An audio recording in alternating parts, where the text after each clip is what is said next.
Hi అండి, welcome back to my channel. ఈరోజైతే మనం మసాలా చాయ్ చేసేసుకుందాం విత్ తులసితో. ఈ చాయ్ తాగటం వల్ల జలుబు చేసిన వారికి చాలా ఫ్రీ అవుతుందన్నమాట.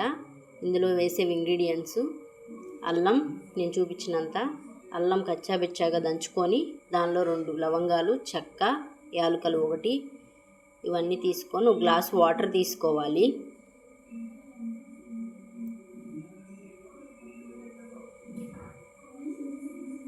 అందులోనే అల్లం, చెక్క, లవంగం, యాలకులు వేసుకొని దానిలోనే 2 తులసి ఆకులు కూడా వేసుకోవాలి.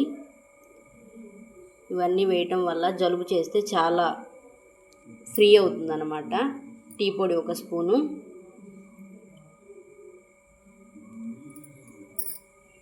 ఈ ఇంగ్రీడియంట్స్ అన్నీ వేసిన తర్వాత బాగా మరగనివ్వాలి.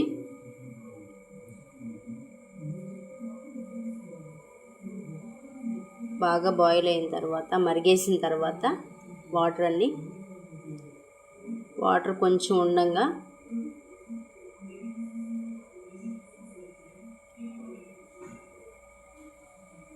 మనం ఇందాక 1 కప్పు వాటర్ తీసుకున్నాం కాబట్టి 1/2 కప్పు పాలు,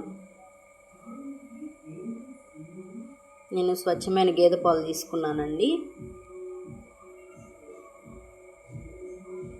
పాలు కూడా బాగా మరగనివ్వాలి. చూసారా, చక్కగా మరుగుతున్నాయి.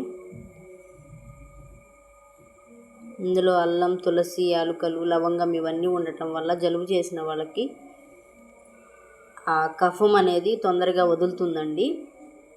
జలుబు కూడా త్వరగా తగ్గుతుంది. ఘాటుగా ఉంటాయి కాబట్టి. సో నేనైతే బెల్లం అయితే వేస్తున్నాను దీనిలో. మెయిన్ పాయింట్, స్టవ్ ఆఫ్ చేసిన తర్వాత బెల్లం వేసుకోవాలండి, లేదంటే పాలు విరిగిపోతాయి.